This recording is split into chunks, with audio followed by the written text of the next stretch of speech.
20 मिनिटात मला माझ्या फ्रेंडच्या लग्नाला जायचं आणि माझे केस बघा किती ड्राय आणि फ्रीझी झालेत, म्हणून मी घेऊन आली आहे हा वेटनी बोल्डचा हॉट एअर ब्रश. तर चला बघूया कसा काम करतो. हा बेसिकली 1 स्टेप ड्रायर प्लस स्टायलर आहे, म्हणजेच केस ड्राय पण होतात आणि स्टाईल पण एकाच वेळेस. ह्यात 3 टेम्परेचर सेटिंग्स आहेत, हाय, मीडियम आणि लो, आणि 2 स्पीड मोड्स आहेत. आता मिडल पार्टिशन करून एका साईडला यूज करते म्हणजे प्रॉपर डिफरन्स दिसेल. यूज करताना टेन्शन देऊन पुल करा म्हणजेच तितकाच स्मूथ सलॉ लाईक फिनिश येतो. स्पेशली फ्रंट हेअर्स आणि क्राउन एरियावर व्हॉल्यूम किती मस्त येतो बघा. गाईज आता बिफोर आणि आफ्टर डिफरन्स बघा. ही साईड फुल स्मूथ, शायनी आणि ब्लोई ड्राय फिनिश देते आणि दुसरी साईड अजूनही फ्रीझी आहे.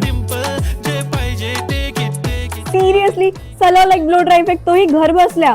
मला हा प्रोडक्ट प्रचंड आवडला आहे आणि हा Amazon वरती सध्या खूप स्वस्तात मिळतोय. जर तुम्हालाही हा प्रोडक्ट हवा असेल तर आपल्या डिजिटल कट्ट्याला फॉलो करा आणि कॉमेंटमध्ये लिंक टाईप करा.